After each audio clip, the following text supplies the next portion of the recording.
Reading with your kids. Hola, ni hao, konnichiwa, assalamu alaikum, shalom, jambo, bienvenidos. Hi, my name is Jed Lee, and this is the Reading with Your Kids podcast, coming to you from the beautiful neighborhood of Reedville in the southwest corner of Boston, Massachusetts. We are an iHeartRadio Best Kids and Family Podcast Award nominee, and we are so very proud and so very thankful that you are part of our Reading with Your Kids family. We have a fantastic author for you today. His new book is called Flabby Abby Beach Ball, a story about being yourself. We are welcoming back our friend George Neeb. Before George joins us, I want to let you know that this episode of the Reading with Your Kids podcast is brought to you by The Adventures of Johnny Pocket Band, Battle of the Bands by Linda Phelps. Do you know a teen or a tween who struggles with stress and anxiety? If you answered yes, let me suggest a perfect fun summer read. The Adventures of Johnny Pocket Band by Linda Phelps. Johnny and his brother Drummer Boy are excited to compete in the Battle of the Bands. They have 2 months to get the band prepared, but everybody is like way nervous. Johnny has promised himself that he will conquer his anxiety this year and start to have fun. And you know, with the help of his friends, he just might make it. This story captures the emotions, the fears, and the excitement of the preteen years. It's a difficult time for everybody, but you know, the story opens a window of understanding as each kid shares their thoughts about fitting in, making friends, and the new, unsettling feeling of being attracted to girls. This is a fantastic read for all families. The Adventures of Johnny Pocket Band, Battle of the Bands, is available on Amazon or by going to Linda's website, johnnypocket.net. The Adventures of Johnny Pocket Band, Battle of the Bands by Linda Phelps. We are also very proud to let you know that this episode of the Reading with Your Kids podcast is also sponsored by Noasaurus by Elaine Kylie Kearns. Do you know someone who is a Noasaurus? Is your child a Noasaurus?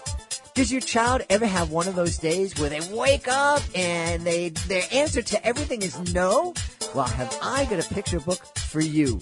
Noasaurus by Elaine Kylie Kearns. Noasaurus waking up feeling very no.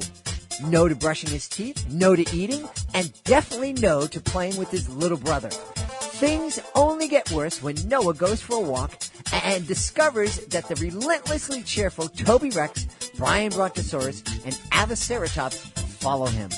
Together, the group starts a bona fide dino parade that even Noah can't resist. This lighthearted, whimsical story will have readers laughing along at Noah and his friends as well as their own bad moods. This hilarious book pairs two of little kids' favorite things, saying no and dinosaurs. Adults can also relate to waking up on the wrong side of the bed and feeling no all day long. Noasaurus is available on Amazon and on Elaine's website, ElaineKylieKearns.com. Join us on the line right now from right outside of Toronto in Canada, one of the most beautiful, most diverse cities in the world, and one of the most polite countries in the world. Please welcome back to our show the author of a brand new picture book called Flabby Abby Beach Ball, George Neeb. George, welcome back. How are you? I'm good, Jed. Thanks for having me back. I'm very excited to have you back, and I am sure that the title of your new book, Flabby Abby Beach Ball, has raised the hair in the back of some folks' necks. Yeah, I guess. I wanted something that was catchy, and I guess from all my years of teaching, I know that kids can be pretty creative sometimes when they are coming up with nicknames or name calling. As cruel as it can be, sometimes you have to stop and think, wow, that was really creative. I've had a few for myself as a teacher. My last name's Neeb, and I've had Mr. Dweeb and things like that. So I know that kids can be creative. The character's name is Abby Beach, and Flabby kind of goes with Abby and Beach and Beach Ball. So yeah, that's the kind of the taunt that she gets called in the story. Yeah, and the story is not. We're certainly not encouraging kids to be creative in that cruel way. It's quite the opposite, right?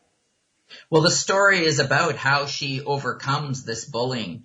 I think the title just sort of is that catchy thing where you stop and think, wait a minute, this caught my attention, but wait a minute, this is pretty cruel. I grew up kind of in a time, Judy Blume was a popular author, and she had a book, Blubber. And I still remember that thinking, blubber, and it was about an overweight girl. Jerry Spinelli has a book called Loser, about a boy who's called Loser. So I knew that those titles were really impactful, and I wanted something that would catch attention. But you're absolutely right. The story is about how she overcomes this name calling and bullying. And I like that too. One of I have this great memory of being in a school and was invited there to present my anti-bullying program. And in my program, I really, we let kids know that being a bully is wrong. And if you are a target of being bullied, ask for help. But you guys in the middle who aren't being a bully, the guys who aren't being targeted, you need to stand up. You need to do something. You need to say something and step up. And I love delivering that message. But at this particular school, the guidance counselor came and asked me before the show, could you also ask the kids who are being bullied that after they go and they ask for help and they understand that it's not their fault that they're being bullied, can you also encourage them to understand that they can overcome this, that a mean word, a bad name isn't going to kill them. It's not the end of their lives, that they can find the way to overcome this. Yeah, I agree. Exactly. I all the time in my teaching, if there's a student that, complaining, so-and-so called me something and that, you have to really get the point home to them that they're giving that person, that bully, so much power. Mm-hmm. And, you're saying that no matter what they say to you, they have total control over how, you're going to feel or how your day is going to go. And in my story, I wanted that sort of to be the message that when Abby didn't let them have power over her, the bullying stopped, or she chose other ways, other things also. But yeah, she overcame that by taking their power away, not letting them know that they were bothering her.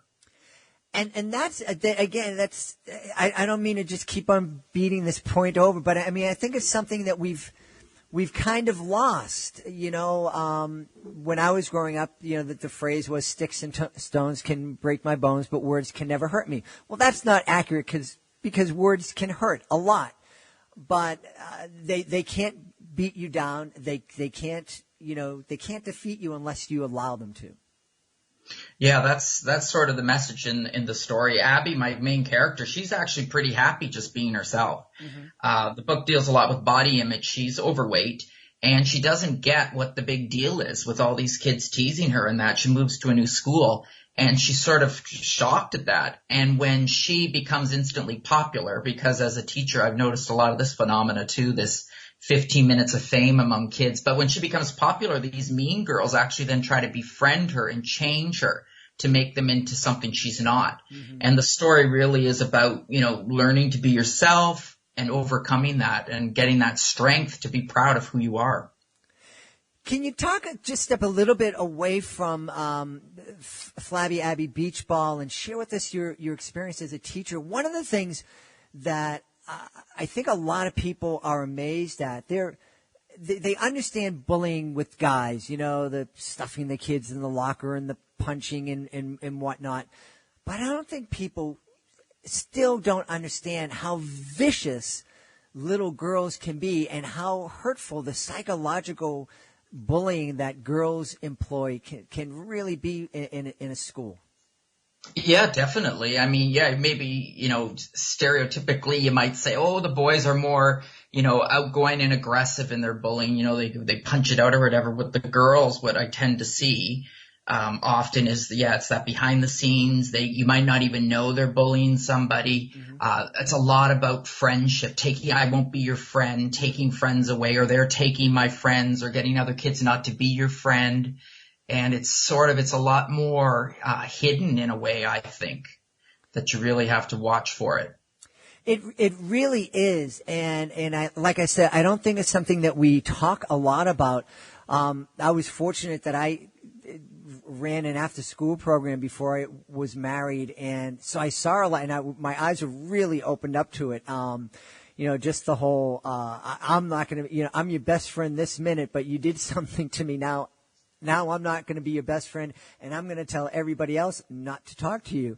So I was when I became a dad to a wonderful daughter, we had these conversations before she started school, and I remember her coming home one day, and two girls were kind of battling it out. And in the morning, one girl came up to her and said, "Be my best friend, but if you are, don't talk to so and so." And then so and so said, "I'll be your best friend. You just can't talk to the other girl." And I asked my daughter, I said, "Well, what did you do?" And she said, "I told them both I don't need to be their best friend. I want to be friends with everyone." Well, that's great. I kind of refer to it as healthy friendships when I'm talking with kids. Is this friendship healthy? Does it make you feel good? Because you'll see kids in these rotating unhealthy patterns where they're friends one day and then I'm not going to be your friend. Then we're friends. And then sometimes the parents even get involved and, the parents are bickering and the kids are bickering. I really, that's an important thing is healthy friendships, I think, for your child. Now, I was mentioning early in introducing you that you're from, the Toronto area, which really is a beautiful area. It really is one of the most diverse cities that I've had a chance to visit. And in Canada really is. It's known around the world as being an incredibly polite culture. But even in Canada, we experience bullying. Oh, definitely. I think there's bullying everywhere. I think bullying, it's to me, it's a phenomena that it's just, I think, there's so many aspects to it and this and that and so many things that we can try to do, but it's really just seems to hang on. We've been talking about bullying my whole teaching career. Bullying has been something that we've tried to address and overcome. It's tough. It's tough for kids. I know that. It's tough for adults sometimes, being bullied. Absolutely. But one of the things that I really wanted in my book, though, was I wanted Abby to solve the issue on her own. And, we tell kids to ask for help, and that's great, but it's got to also come from them. They can only take advice. They have to do it. And in the story, she overcomes this, and she is an ally, too, when she notices someone else being bullied. And that helps her gain a friend, and through friendship, I always think, sort of that safety in numbers, it helps you overcome if you're being bullied. The bullies often target someone alone. And I think because she develops then a healthy friendship, the bullies tend to leave her alone. And I didn't want my bullies to suddenly be nice at the end. I didn't want sort of that Hollywood ending that you sometimes have in books. I had an editor look at it and say, "Oh, well, you can't, the mean girls have to change at the end and Abby has to prove to them that she's worth it." And I thought, no, I don't see that. To me, that's not realistic. There's lots of mean kids at school that are still going to be mean tomorrow, but it's the person that's being bullied, has to, I think, overcome it and take away that power. And that's what I wanted my book to be about. Now, other than this editor, have you received any pushback from either educators or parents or readers who say, no, it's the victim. You can't put it on the victim to overcome this? Well, yeah, I do. I mean, that's what I didn't want in the story. It's not, I don't think it's a child should be pressured with trying to change a bully's behavior, so that's what I didn't want in my story. The feedback I've got about the story was the teachers that I've heard from, they said the kids loved it because Abby solved the problem on her own. They also said, I've got some emails from teachers that said we really liked because it really got a discussion going. Kids saw how cruel kids were being, and sometimes, you can see yourself in the book that, whoa, I've done that before, or I've called somebody that, or I've, made a fat joke. So she said it was, the teachers, I got 2 emails, both said it really got discussion going about bullying, body shaming, and solutions to it. And being an ally yourself, how you can help somebody else that's being bullied, but in a realistic way. I wanted it to be realistic from what I see in my day-to-day teaching. And that's really important. And I love the fact that you are a teacher. You're on the front lines. And, we've had a lot of authors be interviewed that have had come to me with anti-bullying books, wanting to showcase them, and we've interviewed them, and a lot of them haven't made it to those interviews haven't been published because it's the solutions that they're offering and the stories that they're offering, they're just not realistic. And it's like, Bob, you haven't been with a group of kids in an awful long time, if ever, because I've never seen a group of kids act this way. Yeah. It's, I sometimes, because I still teach in an area where I've taught for a long time, I'll see kids that have grown up now, or they'll be working at the supermarket and this and that. And I remember there was one student who was teased a lot, but she always gave a reaction. She gave a big dramatic reaction, and the kids loved it. And I remember, talking to her, and she was so upset. And I said, have you ever thought of not reacting? Not giving them a performance when someone bothers you, because I really think that's why the kids are bugging you, because it's fun, because you give them a reaction. And, it really hit home with her. And I remember her consciously really working on that. And it was, maybe 10 years later, I saw her in the grocery store, and she said to me, Mr. Neeb, you were a really big help. Your advice really helped me, and even all through high school. So I thought, wow, and that doesn't happen a lot, that you get that direct feedback. But I thought, isn't that awesome that actually worked for her? Mm-hmm. Because, we don't always know if all these, suggestions and guidance we give works. So I thought that was great that it did work for her. Yeah, and that's wonderful. Tell me, what does it feel? Obviously, it feels wonderful when you hear that. But on a grander scale, how does it feel being a teacher? You've been dedicated to helping kids and educating kids and inspiring their creativity, and as a teacher with the kids that are right in front of you. What's it like knowing that your books are doing that, inspiring kids that you'll probably never meet?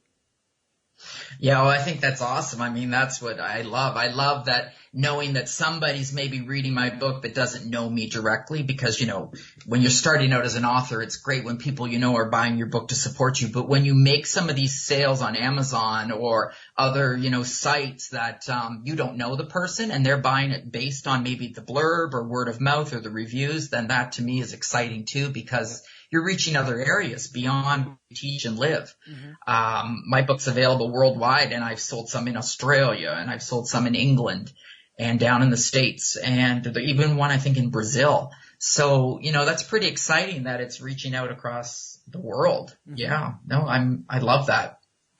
Now, one of the things that's exciting about Flabby Abby Beach Ball, a story of being yourself, is that you've done the illustrations, and they're not typical illustrations. You've done them in a really kind of creative way. Talk about that a little bit, please.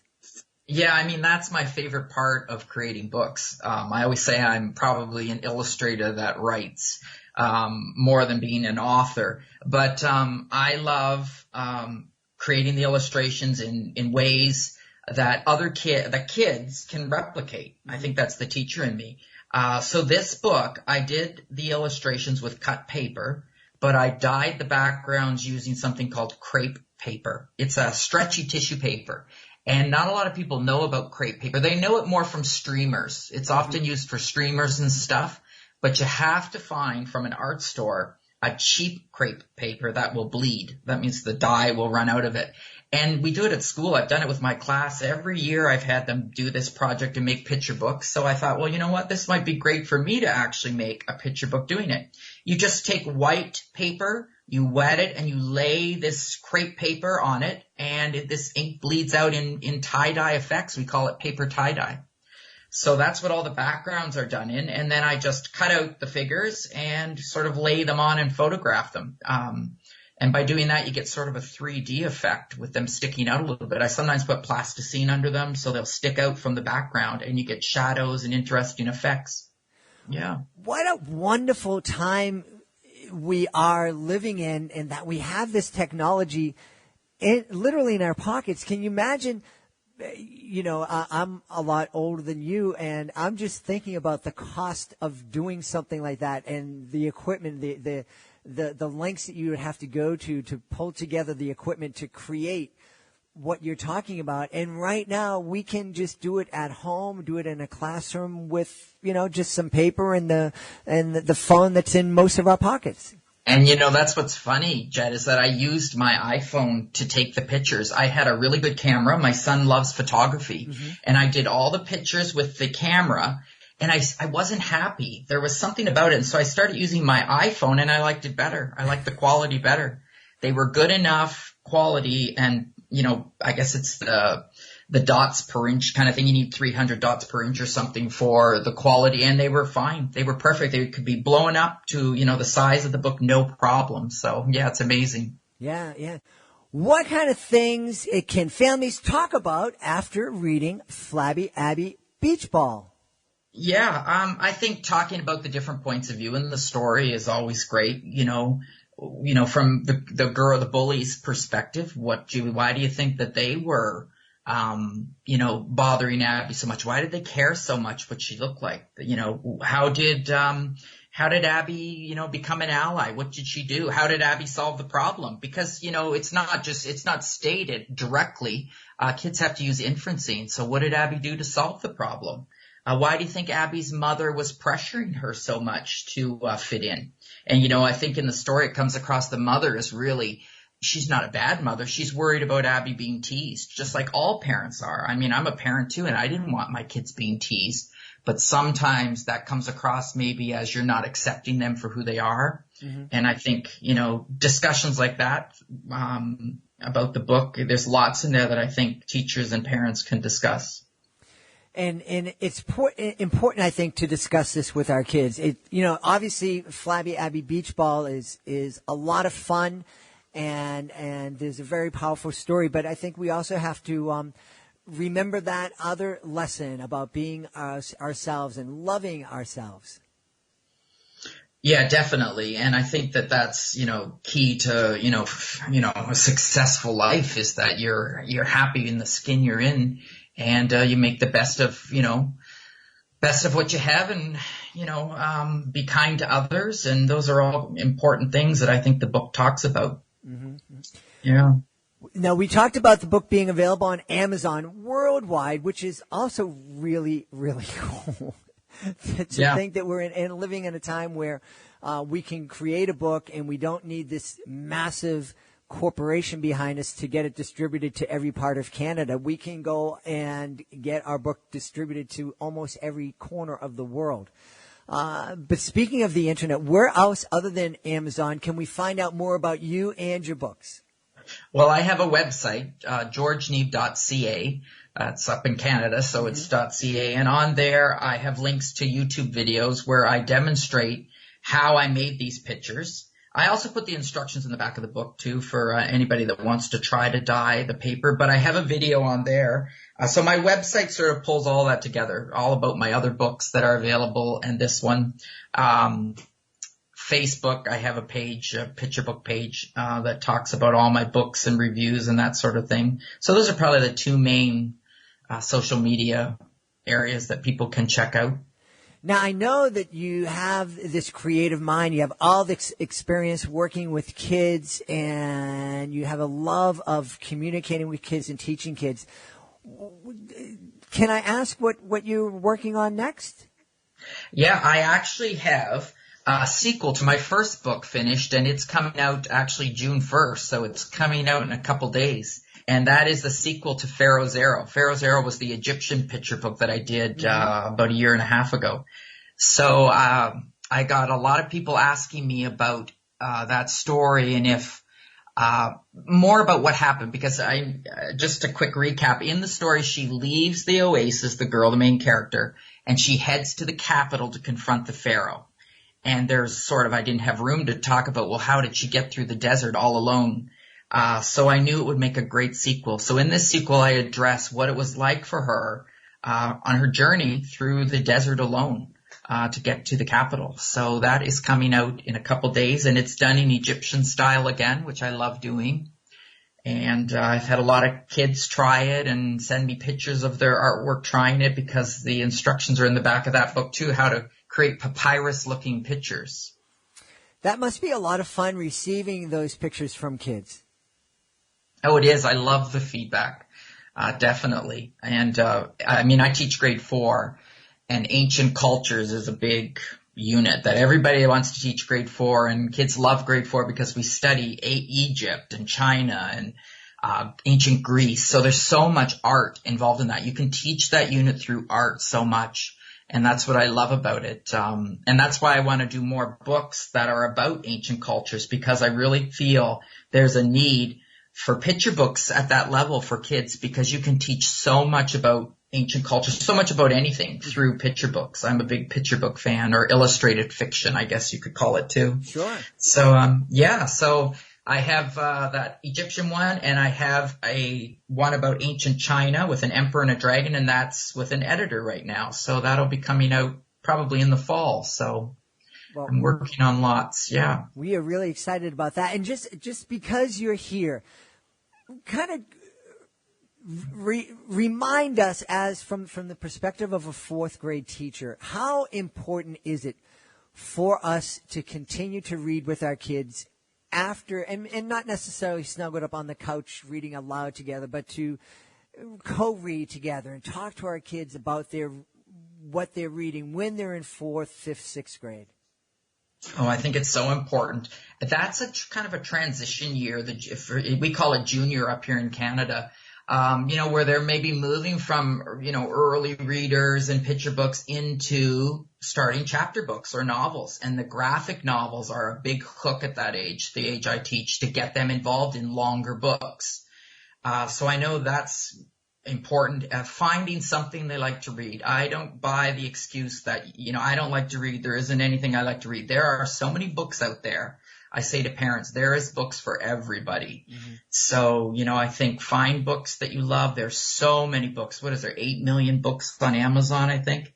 Find a book and just encourage reading, model reading as a parent, read together, make it part of their evening where they read before bed. I just say read as much as you can, because I think it leads to success in everything. Absolutely, yeah.